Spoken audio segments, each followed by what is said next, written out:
So yes, I drove my Prius into a puddle of mud in the middle of nowhere in a Mexican desert. And yes, I most definitely was stranded. The series of events which ended with me sleeping in a mud pit you'll soon find out. But for now, let's rewind to the genesis of this trip. Julian Lodge? What is this place? Julian Home and Gift? Julian Hotel. Dear God, Julian Cafe and Bakery. Julian. Oh, Julian. Okay, so get a load of this. I'm in Julian, California. It's the greatest town in the whole world, and I'm heading to Baja tomorrow. Taking my trusty Prius Marcellus off-roading, and I'm gonna go backpacking through the canyons, gonna kayak to the islands. It's gonna be fantastic. Watch the video, okay? Let's go.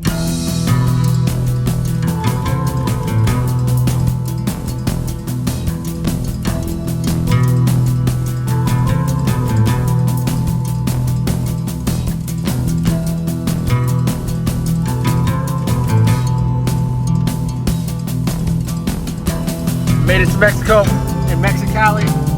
Gonna drive to San Felipe now. And yeah, we're in Baja. Let's go.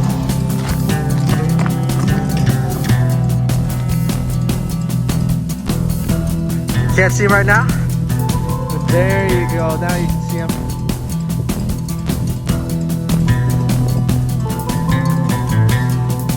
I was driving to the very end of the Baja Peninsula with a group that I had never met before. I only came into contact with them through a mutual friend. They all had trucks and four-wheel drive sprinters, all the latest and greatest rigs. I came with my Prius. Anyway, through text I received their itinerary. It looked good to me with the addition of some side adventures of my own, and from San Felipe, I broke away from my new friends to climb a volcano on the Sea of Cortez, from where I would drive to meet them that evening. This day was the first time I had laid eyes upon any sort of desert ocean, and my first glimpses of the Sea of Cortez were tranquil, as if Death Valley stooped down to meet a calm arm of the Pacific Ocean. From the caldera of the volcano came the day's best views, and I began to think about the trip as a whole. I've been thinking these last couple days about what type of story am I going to tell with this Baja trip. I've never explored Baja much, and yeah, I want to make an informative video that will answer questions about what the region is like and tell a story, you know? It sure didn't take long for a story to unfold. Soon after nightfall, the sky became illuminated with numerous lightning strikes, with one of the best lightning shows I've ever seen, and the downpour that followed was swift. This was no problem though.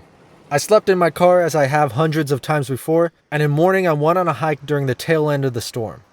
After reconvening with my group once more, we decided on a meeting place for that night, which happened to be 25 miles down an unmarked dirt road in the desert, and it was all good. I hopped in my car and continued south into Baja.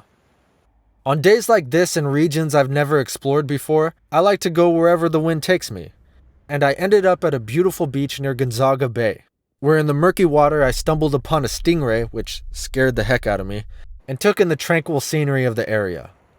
I was the only person on this whole beach, except for one. He wasn't even a human. After my dip in the ocean, I explored the giant saguaros, which in general Baja has some of the best cactus diversity in the world. And then I went to that unmarked dirt road that my friends had told me about. They no doubt had already driven down it, so I drove about 2 miles down it, before deciding it was pretty rough, it was pretty muddy, and my Prius probably wouldn't make it all the way to them. So I drove back to the main road. But then I kind of felt bad leaving my friends like that. And they were going to be there in the middle of nowhere without reception, not having the peace of mind of knowing that I was fine. So eventually I said screw it, and I drove my Prius back down that road. Marcellus, which is my Prius name, is a beast. He's been through all sorts of things. He's driven in -30 in Canada, he's been in a flash flood in Death Valley, and he's been stranded near the Arctic before. So I figured I would probably get out of this one, but the road was pretty bad for a Prius. There's a partially collapsed section of road that I drove my Prius over. It was just wide enough for my car. And about a mile later, I saw this body of water. I thought I could make it, so I floored it through, and it didn't make it. And bum. And now we're back to the start. Stranded in the middle of the Mexican desert with no way out And one funny thing about where I got stranded is it happened to be adjacent to a guy named Rick camping out in his white van.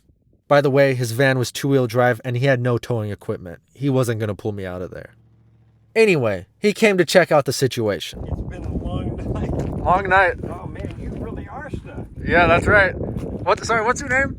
My name's Rick. Rick, nice to meet you. I'm an old guy from here. I'm here every year for 2 or 3 months. Okay, great. Well, Did you get stuck stopping or? no, I was just going along, and it just the mud just stopped me. Here's the deal. We got a rules. I've lived here for 43 years in Mexico. Yeah. We don't drive at night ever. Why? It's too dangerous. What about it makes it dangerous? Critters. There's bad people. Yeah. There's it's just not safe. The roads aren't good enough. Your lights aren't good enough. Yeah. You know, you don't see well. Bad reflectors and everything on the roads. Yeah, well, you're lucky to have a center line on the road. Yeah. The pavement. We don't drive the dirt. The pavement. I have in 40 years. I know about 6 people have died on the road. Oh, I'm sorry. You all right in there? Oh, I'll be fine. I'll just be stuck in the mud. That's all. Yeah. Okay. So yeah, morning. Attitude. morning will be great. Okay. So yeah, Rick was my friend for the night. He invited me into his van. We took a shot of tequila together. And from there was nothing left to do other than to crawl back into the puddle and sleep in my Prius. It was way too muddy to set up camp outside that night. And then morning arose. I soon said adios to Rick as he left to catch some waves. You know, there's a lot of things that you could do to fill your time when stranded. You can make sure to maintain your personal hygiene, for instance. You could play guitar, practice throwing rocks, or just question your life decisions to that point. Who am I? But then a glimmer of light began to shine on my darkened world when a red GMC pickup pulled up, father and son in the cab.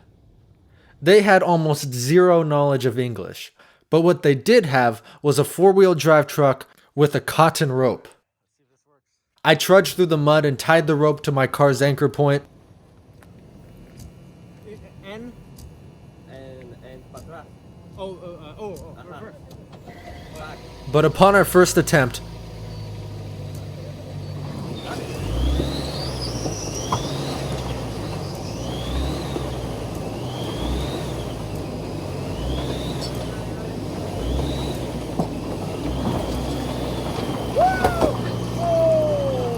the rope snapped.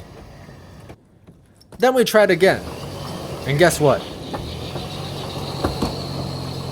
It snapped again. So through a series of hand gestures, the father explained to me a different way to anchor onto my car. Let's see if it holds. With more than a little doubt in mind, I climbed back into my car and we tried one last time.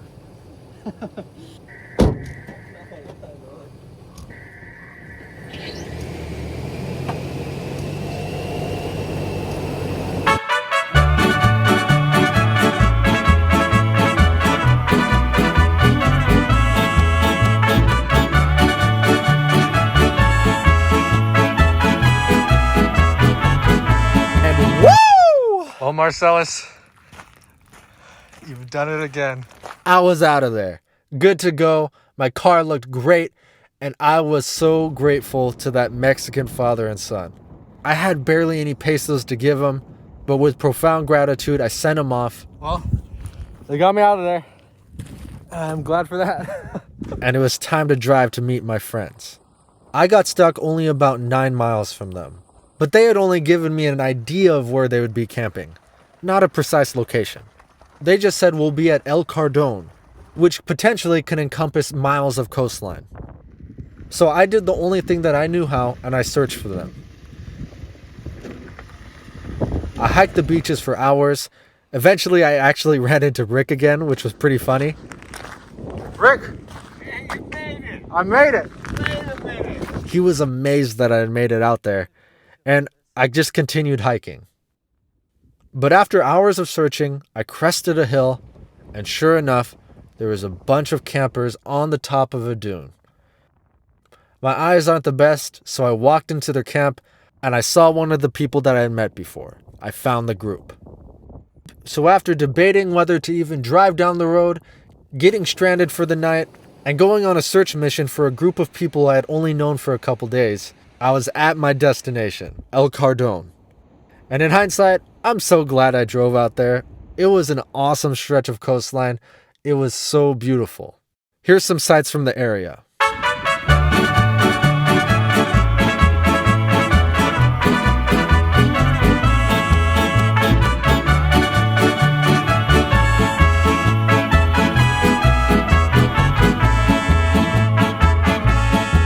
Yo voy a cantar esta canción para mi gente, con una pasión tan fuerte.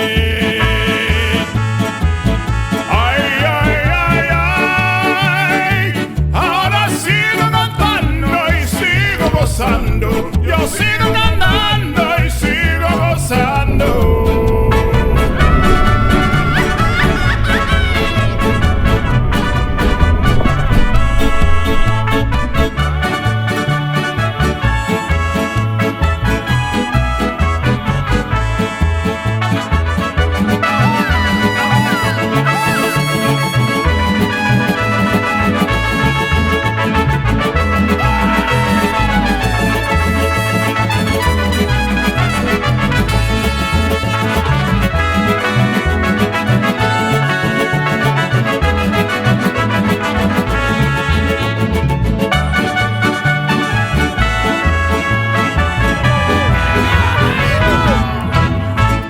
Catching a fish was pretty cool, but I think my favorite part of the experience was hunting for those agave plants. The base of some of the big ones probably weighed 400 or 500 pounds. But we loaded up the 4x4s and had a massive bonfire. And the group was pretty cool too. Marcellus looked as if he had been through the Australian outback out there. It was awesome. After 2 nights, I headed off on my own again into the wilds of Mexico to explore some more. And there definitely was more to explore.